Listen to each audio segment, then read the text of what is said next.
Nosotros no estamos haciendo política. No vamos a hacer política. Nosotros estamos gobernando. Es una responsabilidad superior. Y en ese sentido, quien proponga seriamente el aislamiento social debe de saber o debe de estar dispuesto a aplicar las medidas que incluso pueden llevar el delito de desacato, que tiene pena de prisión.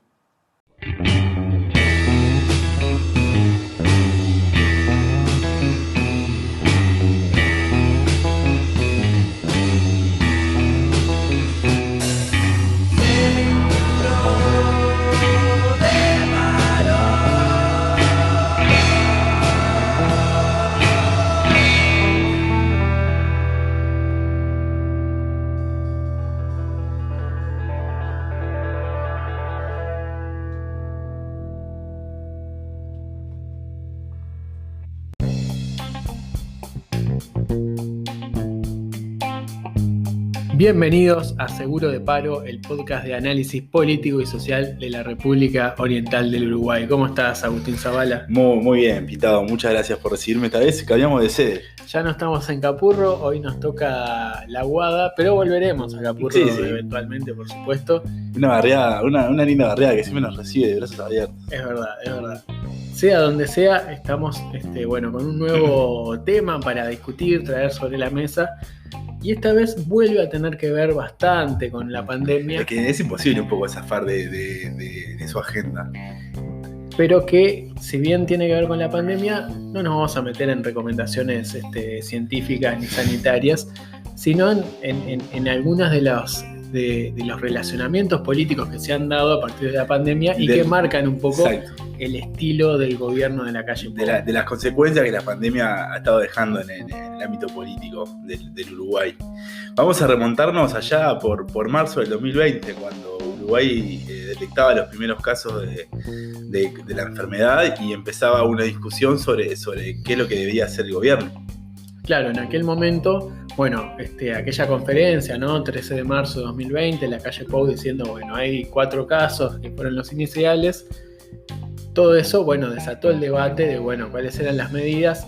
Hubo unas medidas iniciales tomadas por el gobierno, la suspensión de clases, el teletrabajo, pero eso también motivó que, por ejemplo, actores como el Sindicato Médico del Uruguay, puntualmente, ya empezaban a, discutir el tema como trabajadores, como una gremial de trabajadores obviamente especializados en temas de salud, y empezó a crecer, o por lo menos ya empezó de pique, ciertas diferencias entre lo que decía el Ejecutivo propiamente dicho y la principal gremial médica o la única gremial médica. El sindicato médico estaba más alineado a lo que sucedía casi que en todo el planeta, donde los ejecutivos estaban yendo más hacia medidas más restrictivas sobre la movilidad y a la ejecución de cuarentenas y de lockdowns más fuertes.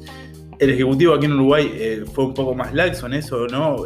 Decidió cerrar algunas actividades que se consideraban no esenciales, como la educación, pero también los centros comerciales, y también se suspendió el deporte y un montón de cosas más, que trataron, uno podría decir después con el diario El Lunes, una frase tan en boga por estos días, que disminuyeron la movilidad y que sirvieron de alguna forma para que Uruguay retrasara un poco la llegada de la enfermedad en su duro momento.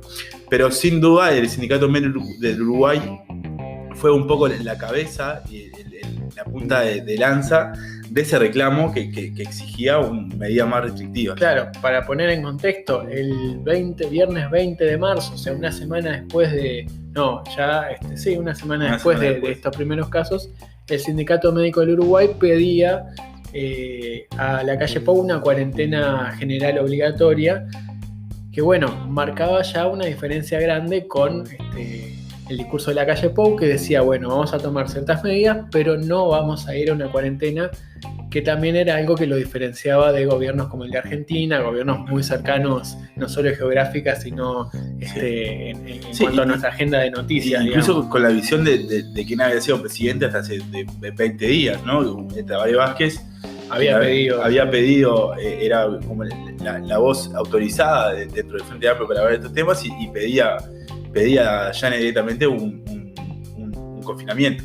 Claro, lo cierto es que partimos de este episodio, de esta diferenciación que ya se daba desde el inicio de la pandemia, para hablar de cómo se empezó a dar este relacionamiento del gobierno, sobre todo de la calle Pou y de su núcleo más cercano, con el colectivo médico, con el colectivo científico, algo que un año después terminaría casi que en un conflicto. Sí, a los bifes casi. Claro, sí, con no solo con declaraciones más explícitas. Sí, enchastrándose en las redes sociales, con cosa hashtags violenta. Que acusaban al sindicato médico de sindicato del miedo, por ejemplo. Pero bueno, todo eso empieza a gestarse ahí, cuando el SMU ya toma desde el principio una postura que iba por otro lado que el gobierno. Hay que recordar que todavía no existía el GACH, el Grupo Honorario Científico. Hay que decir que la postura del sindicato médico no varió en este año y la postura del Ejecutivo tampoco varió en este año. El Ejecutivo se mantiene en la idea de cuanto menos se pueda restringir la movilidad, mucho mejor. Y el Sindicato Médico del Uruguay, sobre todo desde diciembre esta parte, cuando esa famosa primera ola llegó al Uruguay, es mucho más partidario cada vez más de una restricción más fuerte de la movilidad. Claro, quizá lo que cambiaron fueron las circunstancias, ¿no? En aquel momento la realidad le daba por lejos la razón a la calle Pou, en el sentido de que realmente hasta diciembre de 2020 la pandemia no fue por más que hubo gente fallecida, por supuesto, gente enferma, gente que perdió sus ingresos por la pandemia, pero estábamos lejos de una catástrofe o una situación tan delicada como la que tiene Uruguay en los primeros meses de 2021. Sí, digamos que esa alineación, si se quiere decir, entre el Ejecutivo, las sociedades científicas, el sindicato médico, el GACH, que ya estaba creado en su momento, fue una alineación armoniosa, más allá de las ripideces y de los reclamos que había de alguna de estas voces, hasta diciembre, cuando la epidemia hace un parteaguas en Uruguay y empiezan a generarse los problemas. Hay que consignar que el GACH es quizás uno de los mayores aciertos estratégicos del gobierno en la calle Pou, sobre todo porque le permite, en esta diferenciación que tenía o en esta cierta rispidez con el colectivo médico, tener, estos son los médicos, los científicos, los académicos que me van a asesorar y en ellos me baso. No necesito, teniendo un grupo como el GACH, que me venga a marcar la pauta un sindicato, una gremial médica como el SMU, que también creo que vale la pena introducirse un poco de eso. O desde el oficialismo siempre hubo cierta percepción de que el SMU o la conducción actual del SMU tenía cierta simpatía frente a Artista, digamos. Más adelante vamos a entrar más en eso, en las diferencias internas que hay dentro del sindicato médico y quiénes son hoy los que llevan adelante la construcción política del sindicato. Pero sí me parece recalcar esa idea de vuelta, ¿no? Que en diciembre es un momento quiebre, que bisagra en este relacionamiento. Llegamos a estos primeros meses del año con los casos. El GACH lo decía en una de estas últimas conferencias, entrevistas, que dio Rafael Radi, que nunca se llegó a retomar el control de la epidemia en Uruguay después del primer pico de diciembre, ¿no? Ellos decían, hay que llegar a los 200 casos por día para volver a tener el control del hilo epidemiológico, eso que se dice. Nunca se llegó a eso, y en un momento los casos volvieron a reflotar y fueron mucho más, esa segunda ola fue mucho más fuerte. Quizás el punto de inflexión fue justamente el mes de diciembre. Hay una conferencia que da la calle Pou en los primeros días de diciembre, en la que anuncia nuevas medidas que tenían que ver con el cierre nuevamente de los gimnasios, si no me equivoco, también la limitación de los bares a cerrar a las 12 de la noche. Sí, ese momento donde se empieza a reglamentar el derecho a reunión también. Es cierto que aparece eso. Aquella fue, si bien hubo medidas, fue la primera vez en que el gobierno se distanció claramente de algunas medidas propuestas por el GACH, que ya iba por, decir, estamos mal, necesitamos medidas más amplias o más duras. En esa oportunidad de diciembre, el GACH había tenido una conferencia horas antes de la que da la calle, donde daba un estado de situación de del momento que estaba atravesando Uruguay y daba la pauta de que Uruguay precisaba medidas más restrictivas para poder sobrellevar este momento. Después a la tarde la calle Pou anuncia esas medidas que relatamos, que lograron de alguna forma también se dio el comienzo del verano, entonces ahí hubo más dispersión de la población, eso también pudo haber ayudado a que bajaran los casos, pero después volvió el ritmo habitual del Uruguay y los casos volvieron en aumento. Yo espero que de aquí a que se termine la semana de turismo, que hay un fiscal de flagrancia, actúe de oficio, porque sinceramente estas cosas hay que cortarlas desde los orígenes, porque después terminamos como terminamos hace muchos años atrás, y yo lo viví también,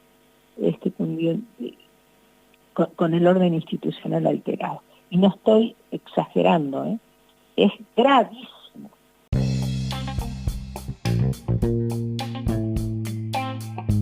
Todo esto en un contexto que es interesante analizarlo y hace parte de la cosa de polarización, no sé si polarización decirlo así, pero por lo menos de rapidez, de enfrentamiento. De que algunos, sobre todo las redes sociales, pero las redes sociales a veces es un campo en el que no se distingue a nadie, pero sí había algunos representantes, sobre todo del oficialismo, que alentaban algunos cuestionamientos fuertes hacia las voces discordantes, o por lo menos que recomendaban cosas diferentes a las que pensaba el Ejecutivo. Sí, sobre todo, volvemos desde diciembre hasta acá. Me parece que los primeros meses de la epidemia en Uruguay hicieron que todas estas voces discordantes existieran, estuvieran arriba de la mesa, pero no se llegaba a este enfrentamiento, más allá de que sí había soldados de Twitter que remarcaban la postura del sindicato médico, de otras sociedades científicas como de antipatrióticas o que estaban desestabilizando el gobierno.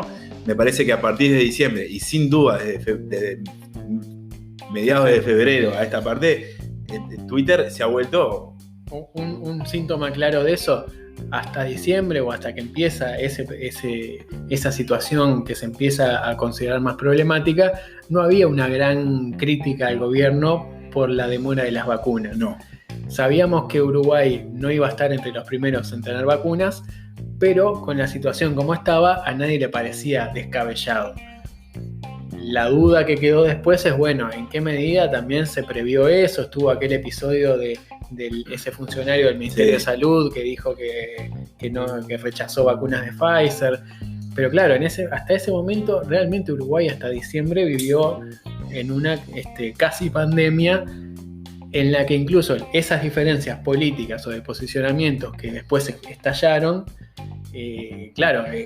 no había mucho margen para contradecir al gobierno cuando los datos le daban que, bueno, más o menos las cosas se estaban haciendo bien. Claro, y en los últimos días estas diferencias y este juego de enfrentamiento se volvió mucho más polarizado, si cabe la palabra, ¿no?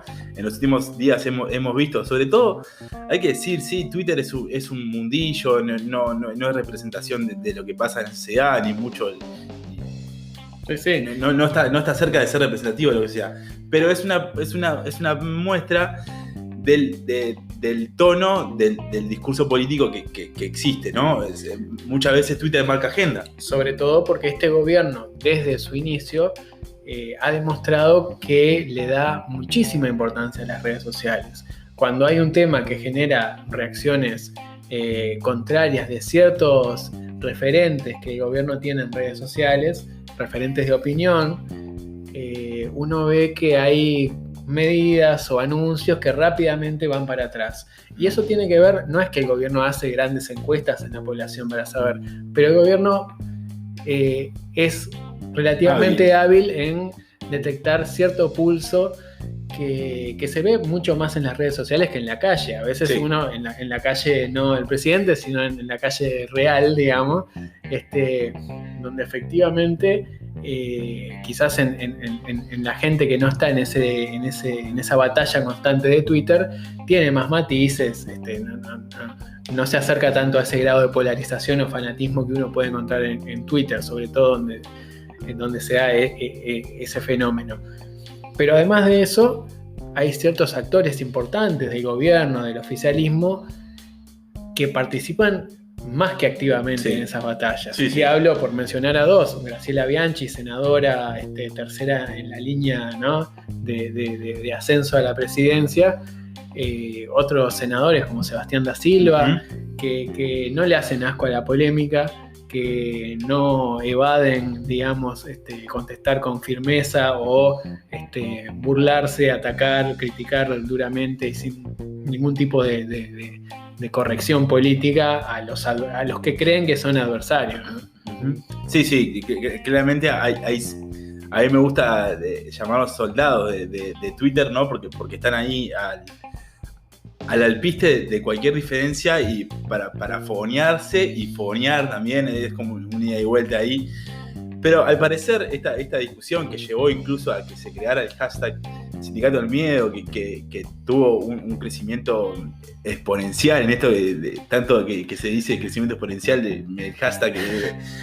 Más que los casos crecieron los tweets. Pero para contextualizar lo del Sindicato del Miedo, venía luego de que recientemente, ya en el mes de marzo de 2021, el SMU diera un paso más y dijera: hey, no solo hacen falta medidas más restrictivas de la movilidad, sino que estamos en una situación de colapso o de inminente colapso de los CTI, de las camas de cuidado intensivo. Ese momento que se decía ya por marzo del 2020 que uno miraba la televisión en las redes sociales y Europa se mostraba donde se tenía que decidir quién ingresaba a cuidados intensivos y quiénes no. Ese momento parecía que estaba mucho más cerca en Uruguay, que se estaba llegando a ese momento. Y lo que el sindicato médico y varias sociedades científicas, ¿no? Porque hay un comunicado hace 15 días, 10 días del sindicato médico y de varias sociedades científicas que van en esa postura de decir: guarda, si seguimos con el nivel de contagio que estamos teniendo, las camas de CTI van a colapsar el sistema sanitario. Claro, ahí, bueno, los colectivos médicos, estamos hablando del SMU, pero también FEMI, ¿no?, la Federación de Médicos del Interior, también otras sociedades científicas que el SMU hábilmente supo, las sociedades científicas para puntualizar, son no necesariamente organizaciones de tipo gremial, son organizaciones justamente de tipo más académico, científico, relacionados más a compartir conocimiento entre especialidades médicas. Pero bueno, que terminaron apoyando, más allá de que algunas después puntualizaron que no habían sido consultadas. Pero hay, creo que es innegable que hay un discurso entre los médicos, los médicos organizados, de que bueno, la situación es mala. El conocimiento científico es unánime en decir que hay preocupación por el momento en el que se está. Incluso las sociedades científicas que se desmarcaron de ese comunicado del SMU, de las sociedades científicas, que dijeron no nos consultaron, nosotros no firmamos esta declaración, en esos mismos comunicados que niegan la participación dicen: compartimos la preocupación que hay por la situación del sistema sanitario.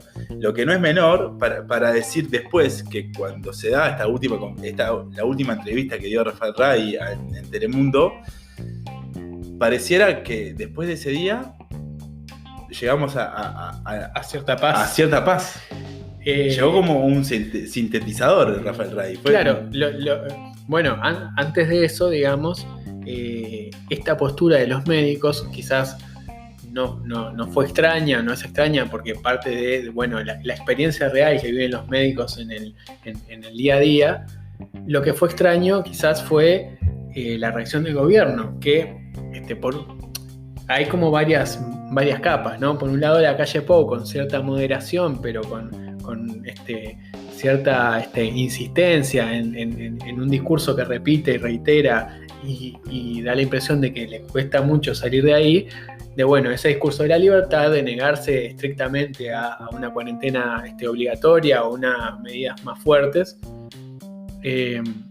Digamos, el discurso de la calle Pou, con pocos casos o con muchos casos, ha variado casi nada, digamos, y eso también llama la atención en cuanto a, qué capacidad de movilidad tiene el gobierno de adaptación a la realidad que está viviendo. Digamos, si el gobierno se mantiene con el mismo discurso del 13 de marzo de 2020, da la impresión de que algunos problemas se les van a ir escapando.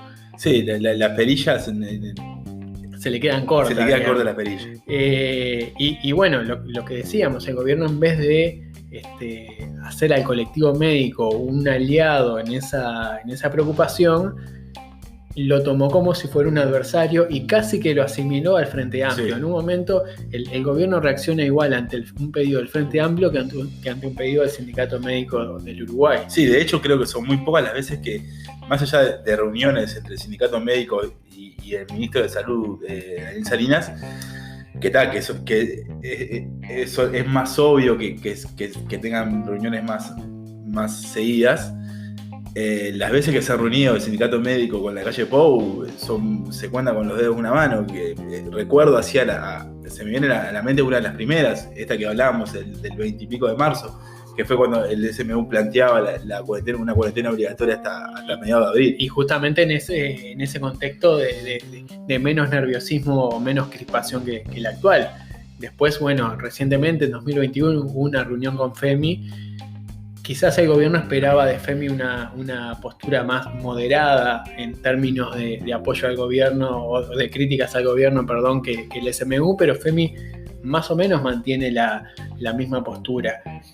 Y es difícil empezar a pensar que cualquier colectivo, cualquier referente que cuestione la respuesta del gobierno es frente amplista, digamos. De pronto hubo un editorial conocido del diario El País donde se cuestionaba a científicos y médicos casi que llamándolos serviles a la izquierda, ¿no? Sí, incluso la senadora Bianchi, por citarla, uno de los cuestionamientos que le hace muchas veces al Sindicato Médico es posteando la imagen de Zaida Arteta, que es la secretaria general del Sindicato Médico, con su foto de Facebook con el cartelito de los médicos con Martínez. O sea, la afiliación política del Sindicato Médico no determina, o sí,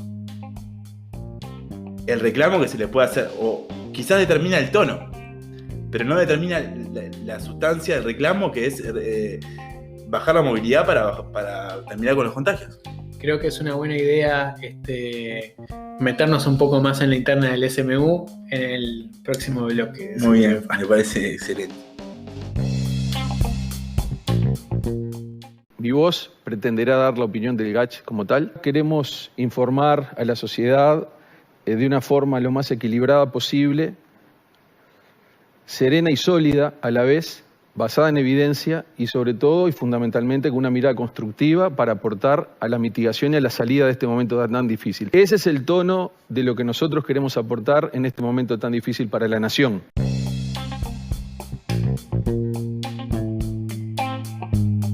Decíamos justamente que el SMU fue señalado o es señalado por el oficialismo, no tanto por el gobierno, por el gobierno también, pero sobre todo por ese oficialismo que rodea al gobierno. Por el gobierno indirectamente, ¿no? Por eso veníamos hablando de ese ejército, de esos soldados de Twitter y del llano, ¿no? De que están ahí en la primera línea de batalla. Claro, y sobre todo en ese intercambio belicoso que se da en redes sociales todo el tiempo. Y bueno, la duda es, ¿de dónde surge esta idea de que el sindicato médico, de que la gremial médica, de que el colectivo médico en general tiene cierta afiliación frente amplista? Porque es algo que puede llamar la atención, quizás si uno lo ve a ojos de un extranjero, de alguien de otro país que dice, pero se asocia a las gremiales médicas que tienen incluso especialistas, ¿no? Gente que gana mucho dinero, que tiene mucho prestigio, está asociada con la izquierda. Sí, que tiene mucho corporativismo y que tiene es por lo menos cosas que podría señalarse de otro lado que no sea la izquierda, aunque sí. Claro. Y bueno, tiene que ver con la historia reciente del Sindicato Médico del Uruguay y esa casi que hegemonía en los últimos años de Fosalva, esta agrupación sindical dentro del SMU que ha ganado las últimas elecciones. Por nombrar algunos presidentes últimos, está Julio Trochansky, antes Martín Revela, en los últimos 2 periodos Gustavo Greco como presidente del Sindicato Médico del Uruguay. personas que más o menos, de forma más o menos activa, han estado vinculados al Frente Amplio. Quizá Greco es el que menos está orgánicamente integrado al Frente Amplio, pero Martín Revela ha participado incluso recuerdo que llegó a participar en los grupos que asesoraron o programáticos del Frente Amplio antes del segundo gobierno de Tabaré Vázquez. Julio Trochansky tuvo esa adhesión a la agrupación de Fernando Amado, a ese unir partido político propio. Luego, cuando se suma al Frente Amplio, se mantuvo dentro de ese espacio. Sin duda, la agrupación Fosalva está más vinculada a la izquierda y particularmente al Frente Amplio, pero también en el sindicato médico conviven un montón de gremiales que uno podría llegar a diferenciar en esto del espectro que nos encanta a los uruguayos, de poder diferenciar y dividir agrupaciones de cualquier ámbito partidariamente. Claro, está, por ejemplo, en ese sentido, y de las que ha estado más activa últimamente, es Médicos Independientes, esta agrupación que en las últimas elecciones tuvo, por ejemplo, como referente a Gerardo López Secchi, un médico que también uno lo puede ver muy activo en Twitter, con defensas importantes, fuertes del gobierno y de la gestión de la calle Pou. En ese sentido es cierto que hay también, no todos los médicos son frente amplistas, no, mucho menos. Pero sí, desde el oficialismo se ve y se ha tomado casi como una verdad absoluta y como una muletilla el casi que tachar de frente amplistas o de izquierdistas a cualquier médico que venga a decir que quizá la respuesta a la pandemia no es, en este momento no tiene la firmeza que debería tener. Sobre todo porque venimos de una campaña política, una campaña electoral que donde los sectores como más profesionales y más vinculados a las tareas, el apoyo que tuvo Daniel Martínez en la campaña, sobre todo en la segunda campaña desde octubre a noviembre, de sectores más menores, por ejemplo, mucho más focalizados, actores con Martínez, músicos con Martínez, médicos con Martínez. Bueno, toda, por lo menos la cúpula de Fosalva, la cúpula del SMU, quedó muy identificada con eso. Por hablar como Zaida Arteta, hoy la mencionábamos, secretaria del SMU, secretaria general. Sí, claro, es cierto, y en Uruguay existe una tradición que también marca que ciertas colectividades de profesionales y especialmente la colectividad universitaria o de la Universidad de la República está muy vinculada, y el colectivo médico está estrechísimamente vinculado a la Universidad de la República. Y por ahí, y el Frente Amplio en sí tiene una tradición de médicos muy importante. No solo Tabaré Vázquez, por nombrar también a Marcos Carámbula, por nombrar últimamente a Álvaro Villar, por poner un ejemplo muchísimo más reciente. Hay un montón de médicos que han sido importantes en la política de Uruguay y que en general, por lo menos en los últimos 30, 40 años, han estado más vinculados al Frente Amplio o a la izquierda que a la derecha. No quiere decir ni mucho menos que todos los médicos sean de izquierda. No. Y tampoco que todo el espectro de la Universidad de la República esté vinculado a la izquierda. Pero sí se cabe la pregunta de por qué se le machaca al Sindicato Médico de Uruguay su vinculación con el Frente Amplio y no se le achaca, por ejemplo, al GACH, que también podría llegar a tener una vinculación con la izquierda, o con esto que decíamos de la Universidad de la República, que está de la clase media intelectual, de la clase alta intelectual, que está históricamente vinculada no solamente en Uruguay, en el mundo entero, al intelectualismo y a la izquierda, ¿no? Claro, porque más progresista, por lo menos. ¿Por qué se le achaca al SMU y no a otros actores de la pandemia, queriendo decir incluso que muchas veces el reclamo, o por lo menos la visión, es compartida tanto por el GACH como por el sindicato médico, ¿no? Yo creo que al gobierno me da la sensación de que luego de haber constituido el GACH y de todo el esfuerzo que no sé, habrá unos 50 profesionales, quizás más, dentro del GACH, más allá de los que tienen más visibilidad, es un trabajo muy importante, es una tarea honoraria muy fuerte, muy importante, donde están en juego no solo la salud pública, en definitiva vidas de personas. y de forma honoraria y durante mucho tiempo, porque ya va más de un año, le queda muy difícil al gobierno ponerse a hablar o a tirarle piedras al GACH cuando es gente que realmente desinteresadamente se ha puesto en función de el país, ¿no? Claro, pero si uno ve lo que dijo Radi y lo que ha repetido el GACH en las diferentes conferencias y lo que exige o lo que reclama el Sindicato Médico Uruguay, no varía mucho en contenido, ¿no? Puede variar en forma. Creo que por lo menos Radi, y volvemos a esta entrevista muy reciente que ha dado en Telemundo, si no me equivoco, fue el 30 de marzo. El martes.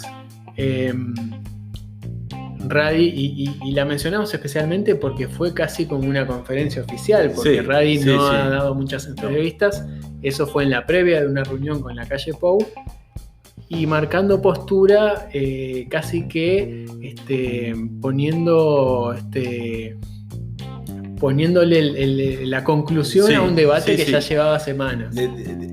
Hay que decir que con una muy hábil muestra de comunicación, Radi logró dejar contento a por lo menos a los dos bandos, ¿no? Porque volvemos a la misma discusión. ¿Es Twitter representativo de lo que sucede en la sociedad? No lo es. Pero después de la conferencia de Radi, uno ve que esos discursos tan altos en su vehemencia y en su fusividad que se daban desde todas estas cuestiones con el sindicato médico, esa campaña de videitos, desde el oficialismo, se apaciguaron un poco, ¿no? O sea, Radi logró meter un paño de agua fría, por eso decíamos hoy, sintetizar, de encontrar una vía del medio. Por eso también se puede decir que el GACH queda como péndulo entre las dos cosas.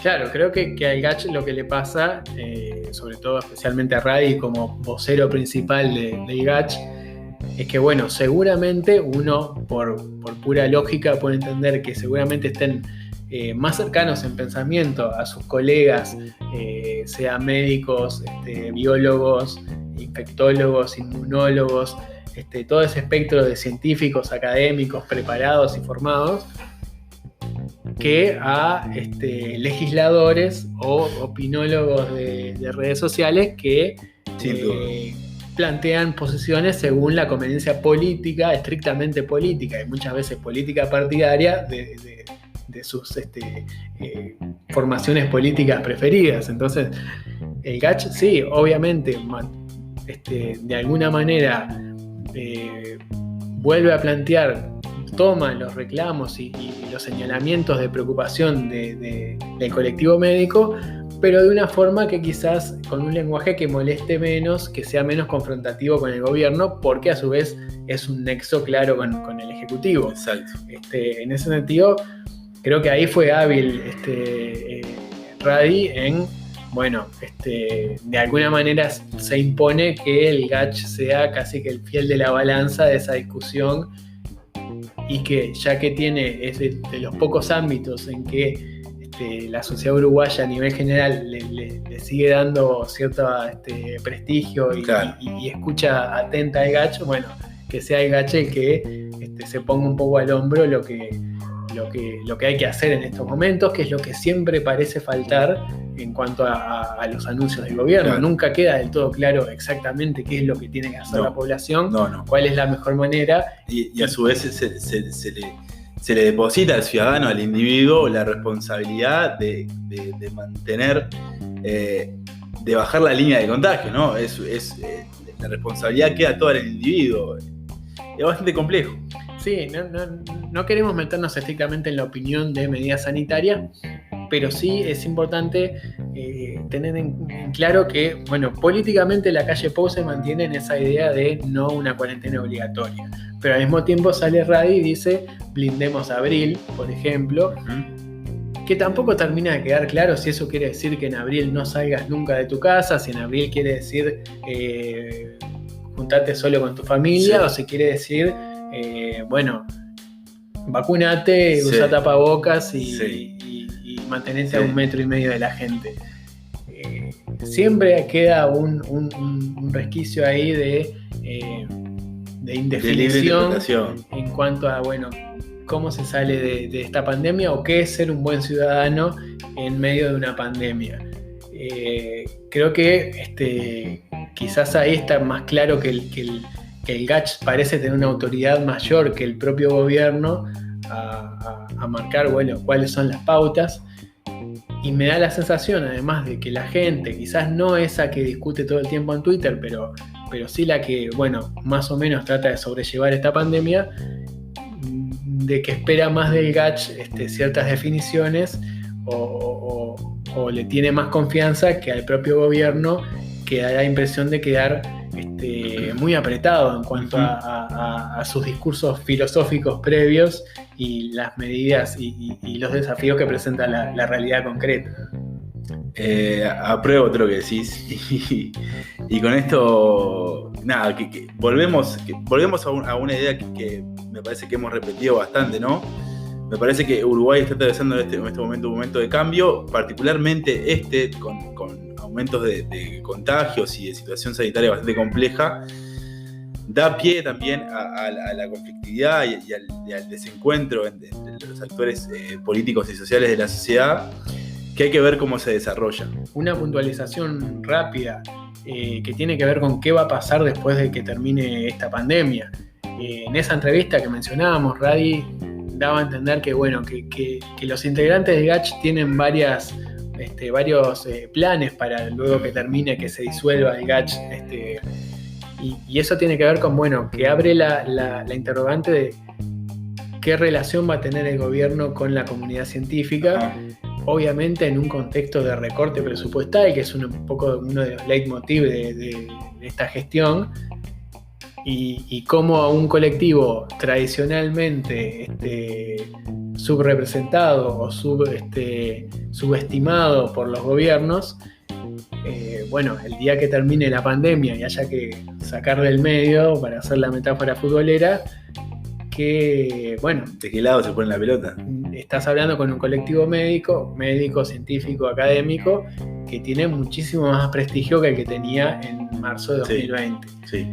Y eso, bueno, genera otras presiones, digamos. Sí. No es lo mismo Rafael Radi hoy que Rafael Radi hace un Sí. año cuando Sí. no lo conocía nadie. Yo creo que el GACH como GACH en sí va a llegar un momento que va a dejar de existir, pero yo creo que la pandemia le abrió un lugar a la ciencia y a la comunidad científica de asesoramiento a los políticos, que hay que ver cómo termina, ¿no? Porque también puede pasar que se termine la pandemia y no hay tutía para traer frases viejas. Ahí le pasará también la pelota al Frente Amplio, digamos, como el Frente Amplio, por más que exista ciertas afinidades que venimos mencionando hace minutos, pero tampoco es que el Frente Amplio le dio todo el presupuesto que el colectivo académico pretendía. Entonces, todos los partidos políticos están en falta con la ciencia, y esto en cierto punto los compromete a todos a bueno, por lo menos hay que escuchar a la gente que se ha ganado un lugar en el discurso y en el debate público en el último año. Con esto y un bizcocho ha llegado al final un nuevo episodio de Seguro del Paro. Estamos muy contentos. Muchas gracias y nos estamos escuchando. Nos estamos escuchando.